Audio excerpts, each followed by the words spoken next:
बिस्मिल्लाहिर्रहमानिर्रहीम। जैसा कि आप मैं सरजमन पाकिस्तान नेटवर्क टेक्सटाइल के प्लेटफॉर्म से जैसा कि हम पढ़ रहे हैं इस वक्त मर्चेंडाइजिंग कोर्स का ओवरव्यू। तो मर्चेंडाइजिंग में कोर्स में जो सबसे इम्पोर्टेंट चीज़ है वो होती है कॉस्टिंग, जो उसकी मेन रिस्पॉन्सिबिलिटी थी है कि मर्चेंडाइजर को कॉस्टिंग करनी होती है। अब वो कॉस्टिंग कैसे करते हैं उसका मैं आपको एक व्यू दे देता हूँ। वैसे तो डिटेल में मैंने पढ़ा दी है, लेकिन जस्ट इसको कैप्चर करने के लिए एक छोटा सा व्यू है कॉस्टिंग ओवरव्यू। इसमें सबसे पहले देखते हैं स्टाइल कौन सा है। लेट्स सपोज हम देखते हैं स्टाइल है हमारे पास sweat shirt in 2 thread fleece 280 GSM। तो 2 धागों में बनेगी 2 थ्रेड फ्लीस, जैसे कि बताया था पहले। कौन से 280 GSM के लिए कौन से 2 धागे आपने लेने हैं यान के, 20 सिंगल और 10 सिंगल। इसमें 20 सिंगल का पार्ट जो है वो 65% होगा, जब निटिंग होगी तो जो 10 सिंगल का पार्ट है वो 15% होगा, 35%। 65% प्लस 35% 100% हो गया, दोनों यान मिल के रेशो 100% बन गया। तो अब मैंने एक बैग यान का लिया 30,000 रुपीज़ का, डिवाइडेड बाई एक बैग में कितने केजीज होती हैं 45.36 पर केजी। कॉस्ट निकालने के लिए मैंने उसको डिवाइड कर दिया, तो ये 430 रुपीज़ आपकी 20 सिंगल की कॉस्ट आ गई। इस तरह 10 सिंगल को मैंने 20,000 का बैग लिया यान का, उसको उस पर बैग्स पे जो टोटल केजीज होते हैं डिवाइड किया 45.36 से इंटू 35%, जितना लग रहा है वो उसमें एक केजी के अंदर। जब वो किया तो वो उसकी कॉस्ट आई 154 रुपीज़। ठीक है, अब दोनों को ऐड कर लिया तो ये टोटल यान कॉस्ट कितनी आ गई 584 रुपीज़। अब आपने देखना है कि निटिंग कितने की होगी। जब कपड़ा जब नेट होता है सर्कुलर मशीन पे जाता है, यान जब डिलीवर हो जाता है तो निटिंग स्टार्ट हो जाती है। तो निटिंग के मुख्तलिफ सोर्सेज के अलग अलग रेट्स होते हैं, बट एक नॉर्मल जो मार्केट में रूटीन चल रही है सिंगल फ्लीस के वो 30 से 32 रुपये हैं, वो मैंने 32 रुपये ले लिए। फिर डाई के एक जैसे मैंने आपको पहले बताया था कि वेटेड वैल्यू कैसे निकालते हैं, मुख्तलिफ कलर्स निकाल के उनकी क्वान्टिटी लेके और को मल्टीप्लाई करके फिर टोटल क्वान्टिटी पे डिवाइड करके वो एक वेटेड डाइंग रेट्स आ जाती है आपके पास, वो मैंने ले लिए। जैसे लेट्स सपोज वो हमारे पास आए हैं 300, ये सब मैं अभी एज्यूम कर रहा हूँ। इसको टोटल जब एडअप किया आपने yarn cost plus knitting plus dyeing तो 916 रुपीज़ बन गया। अगर इसमें आपका कहीं ऑल ओवर प्रिंट है या कोई वॉशेस स्पेशल इन्वॉल्व हैं, जो कपड़ा पीच है या एंजाइम वॉश है, तो उसके पैसे आप अलग से डालेंगे, वो भी इसमें आएंगे। ये मैं बिल्कुल बेसिक फैब्रिक की कॉस्ट निकालता हूँ। तो टोटल फैब्रिक कॉस्ट आ गई 916 रुपीज़, 916 रुपीज़।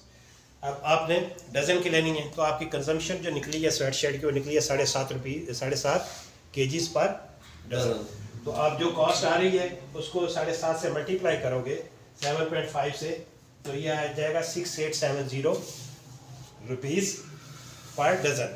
687 रुपीज़ पर डज़न आ गई फैब्रिक की कॉस्ट। सेकंड स्टेप जो होता है उसमें होता है making, CMT, cut make trimming.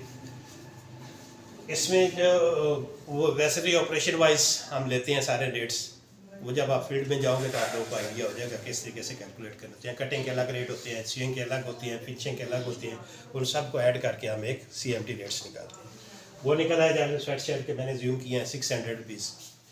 फिर एसेसरीज उसमें कौन कौन सी लग रही हैं वो आपने देखना है, आपने आर्डर्स में क्या क्या चीज़ें लग रही हैं। मेन लेबल है, केयर लेबल है, लूब लेबल है, हैंग टैग है, स्विंग थ्रेड है या कुछ और लग रहा है, बटन्स लग रही हैं, जो भी है आपके आर्डर्स के अंदर मौजूद है। इसमें मैंने बेसिक चीज़ें ली हैं जैसे main label, care label, hang tag और स्विंग थ्रेड, पॉली बैग और काटन मैंने लिया है 20 पीसेस का।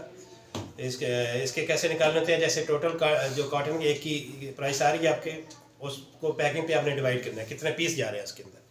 जैसे 20 पीस जा रहे हैं तो आप 200 का काटना है, 200 डिवाइड बाई 20 करेंगे तो एक पीस की उसकी प्राइस रहेगी कॉटन। फिर ये आपने एसेसरी की कॉस्ट है, ये हमारे पास आई है ऑलमोस्ट तकरीबन 600 रुपीज़ सारी, जब हमने ऐड की है ब्रेक डाउन करके तो 600 रुपीज़ आएगी। फिर हम ओवर हेड लेंगे। ओवर हेड अब नॉर्मली जो लेते हैं वो CMT ओवर हेड वो होते हैं जो फैक्ट्री के सारे एक्सपेंसेस होते हैं। तो सारे एक्सपेंसेस में हम जो है ना उसमें CMT का नॉर्मली 50-60% ले लेते हैं। इसका अगर CMT की कॉस्ट 600 है, इसका 50% दिया हमने तो बना 300 रुपीज़। फिर ट्रांसपोर्ट के जो आपकी ट्रैफिकिंग होती है, यहाँ से माल जाना पोर्ट पे, और आपकी इंटरनल कपड़ा लाना, कपड़ा भेजना, एम्बेलिशमेंट पे भेजना, इधर उधर सारे खर्चे डाल के ट्रांसपोर्ट के वो 120 रुपये मैंने डजन पे लिए। फिर इसमें बैंक चार्जेस, बैंक जो डॉक्यूमेंट्स आप देते हैं शिपमेंट जाने के बाद, जो कस्टमर को डॉक्यूमेंट्स आपके भेजे जाते हैं, सेंड करते हैं, उसके भी वो चार्जेस लेता है। प्लस आपकी एलसी जो आपकी वो पेमेंट को हैंडल कर रहा था, जो मैंने आपको बताया था पहले, एलसी कस्टमर खुलवाता है और वो किस तरीके से बैंक टू बैंक लिंक होती है, उसके चार्जेस सारे मिला के तो मैंने ऑलमोस्ट लिए 250 रुपीज़ पर डज़न, ठीक है। इसके बाद फिर हम अपने पास से डाल लेते हैं कुछ 100-150 रुपया मिसलिनियस का, ताकि कहीं भी कॉस्टिंग हमारी ब्रेक हो रही है, ऊपर नीचे हो रही है, तो उसमें हम अगर आउट हो रही है कहीं से या कोई चीज़ हम भूल गए हैं तो हम उसमें से उसको कवर कर लें, हमें लॉस ना हो। 100 पीस वो डाल लिया, 100, 150, 200 तक डाल। जब हमने इसको सबको टोटल किया तो 8,700,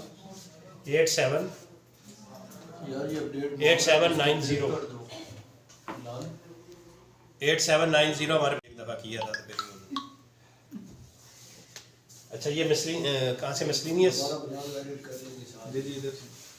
अच्छा ये टोटल कॉस्ट जो आ गई हमारी 8790 रुपीज़ पर डजन आ गई। इसको आप देखते हैं उस टाइम करेंसी का, जिस मुल्क की करेंसी हो, जहाँ पे एक्सपोर्ट कर रहे हैं आप, अमेरिका कर रहे हैं तो डॉलर में होगी, अगर आप यूरोप में कर रहे हैं तो वो यूरो में होगी, यूके कर रहे हैं तो पाउंड्स में होगी। जो भी उस करेंसी का रेट चल रहा था पाकिस्तानी रुपीज़ में, उस पर हम डिवाइड कर देते हैं तो वो कन्वर्ट हो जाती है आपने उस करेंसी में।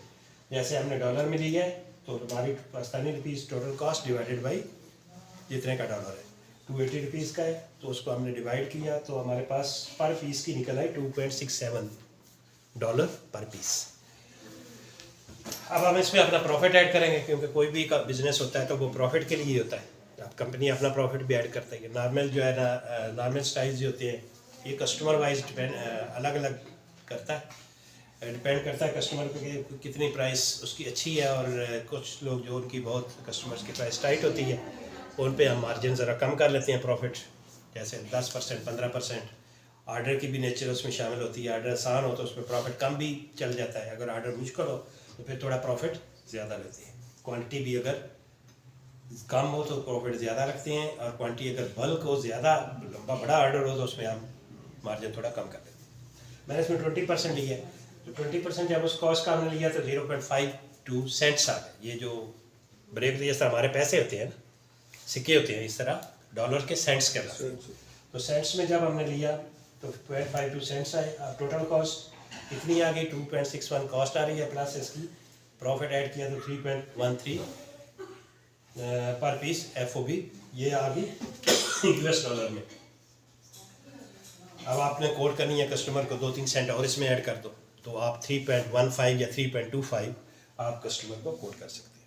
तो ये थी उसकी FOB प्राइस। FOB और C&F का ऑलरेडी मैं आपको बता चुका हूँ कि ये एक पेमेंट टर्म्स होती हैं।